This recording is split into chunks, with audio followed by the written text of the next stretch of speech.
இந்த படம் பொள்ளாச்சி என்ற பெயரில் தயாரித்து இயக்கி முடித்த நிலையில் என்னை அழைத்து அண்ணன் ஆர்.கே. செல்வமணி அவர்களின் அலுவலகத்திலே வைத்து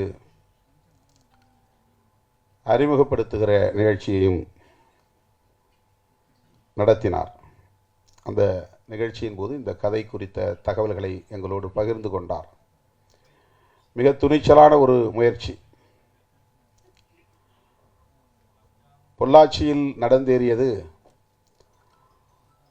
ஒவ்வொருவரும் வெட்கி தலைகுனிய வேண்டிய மிக மோசமான, கொடூரமான, குரூரமான குற்றச்செயல். நாம் அனைவரும் அதை கடந்து சென்று விட்டோம். ஒரு நாள் செய்தியாக ஊடகங்களில் பார்த்துவிட்டு அப்படியா என்று அதிர்ச்சியோடு நாம் அடுத்த வேலைக்கு போய்விட்டோம். அது எவ்வளவு பெரிய ஆபத்தான ஒரு போக்கு. எல்லோரும் விழிப்பாக இருங்கள் என்று எச்சரிக்கை விடுக்கிற ஒரு நிகழ்வு. அதனை நாம் அனைவரும் கடந்து சென்று விட்ட நிலையிலே நேசம் முரளி மட்டும் அங்கேயே நின்று இரத்த கண்ணீர் வடிக்கக்கூடிய நிலையில் அதை ஒரு படைப்பாக்க வேண்டும். காலத்திற்கும் ஊடகங்களில் அது கிடக்க வேண்டும். அடுத்தடுத்து வருகிற தலைமுறையினர் அதை பார்க்க வேண்டும். சமூகத்தில் எப்படிப்பட்ட ஆபத்துகள் நம்மை சூழ்ந்திருக்கிறது என்பதை அவர்கள் அறிந்து கொள்ள வேண்டும் என்கிற அடிப்படையிலே அவருடைய உள்ளம் மட்டும், சிந்தனை மட்டும் பொள்ளாச்சியிலேயே நிலைகுத்தி நின்று விட்டது. அதை படமாக்கி பணமாக்க வேண்டும் என்பதல்ல அவருடைய நோக்கம். அதை படமாக்க முயற்சிப்பதே ஒரு போராட்டம்தான். அது ஒரு பெரும் முயற்சி. கடுமையான எதிர்ப்புகள், ஆபத்தான எதிர்ப்புகள் அவரை சூழ்ந்திருந்தன. அதை அன்றைக்கு அண்ணன் ஆர்.கே. செல்வமணி அவர்களோடு நாங்கள் அமர்ந்து பேசிக் கொண்டிருந்த போது பகிர்ந்து கொண்டார். அப்படி ஒரு துணிச்சல் அவருக்கு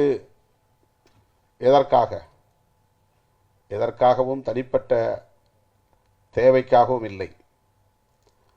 அவர் உள்வாங்கி இருக்கிற அரசியல்தான், கோட்பாடுதான் அவரை அப்படி துணிவாக இயங்கும்படி தூண்டிக்கொண்டே இருக்கிறது, இயக்கிக் கொண்டே இருக்கிறது என்று நான் உணர்கிறேன். இந்த போக்குகள் வளருவது எவ்வளவு ஆபத்தானவை. பெண்கள், குறிப்பாக பள்ளி கல்லூரி மாணவிகள் எதிர்காலம் எத்தகையதாக இருக்கும் என்று எண்ணி பார்த்தால் நெஞ்சு பதறுகிறது. அப்படிப்பட்ட ஒரு குரூரமான ஒரு நிகழ்வு அது. அந்த நிகழ்வை படைப்பாக்க வேண்டும் என்று அவர் துணிந்து முடிவெடுத்து அதே பெயரை திரைப்படத்திற்கு தலைப்பாக சூட்டினார் என்பது இன்னொரு துணிச்சல், பாராட்டுதலுக்குரிய துணிச்சல். அது படம் விலை போனாலும் போகாவிட்டாலும் கவலை இல்லை. அந்த பெயரிலேயே, பொள்ளாச்சி என்கிற பெயரிலேயே படத்தை இயக்க வேண்டும் என்று அவர் முனைந்தது பாராட்டுதலுக்குரியது. முனைப்பல்ல, களத்திலே அதை செய்து முடித்திருக்கிறார். ஆக அப்போதே எல்லோரும் சொன்னார்கள், இதை எப்படி அவர்கள் தணிக்கைத்துறையினர் அனுமதிப்பார்கள், கடினம்தான் என்று தங்கள் அனுபவ அறிவிலிருந்து அன்றைக்கு கருத்துக்களை பகிர்ந்து கொண்டார்கள். இன்றைக்கு 100க்கும் மேற்பட்ட இடங்களிலே வெட்டு விழுந்திருக்கிறது என்று சொன்னார். பொள்ளாச்சி என்கிற பெயர் இல்லை என்ற பிறகு கற்பு பூமி என்று பெயர் சூட்டிய நிலையிலும் அந்த பெயரையும் பயன்படுத்தக்கூடாது என்று சொல்லி இருக்கிறார்கள். வந்தவுடன் வேல்முருகன் அவர்கள் என்னிடத்திலே சொன்னார், இந்த பெயரையும் பயன்படுத்தக்கூடாது என்று தடை விதித்திருக்கிறார்கள். கண்ணகி சிலையை பயன்படுத்தக்கூடாது என்று தடை விதித்திருக்கிறார்கள். நாடு எங்கே போய் கொண்டிருக்கிறது? அவர் அந்த வேதனையை வெளிப்படுத்திய போது என்னால் அதை உள்வாங்கி செரிக்க முடியவில்லை, ஜீரணிக்க முடியவில்லை. நான் 90களிலே ஒரு கவிதை எழுதினேன். எதனையும் எதிர்கொள்ள இரு விழிப்பாய், எதனையும் எதிர்கொள்ள இரு விழிப்பாய், இமயம் போல் தடைவரினும் எகிரிப்பாய் என்பது அந்த வரிகளில் தொடக்க வரிகள். எதை பற்றியும் கவலைப்படக்கூடாது. அதனால்தான் படத்தை அங்கே பாட்டை வெளியிடுங்கன்னு சொன்னேன். எதனையும் எதிர்கொள்வோம். அந்த துணிச்சல் நமக்கு இன்னும் தேவைப்படுகிறது. தந்தை பெரியார் சொல்வார்,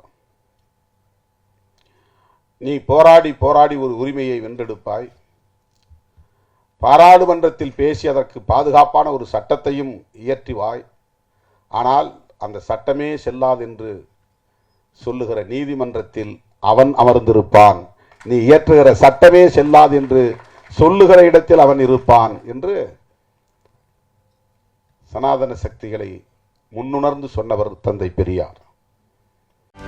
செய்திகளை உடனுக்குடனும் துல்லியமாகவும் தெரிந்து கொள்ள சப்ஸ்கிரைப் பண்ணுங்க.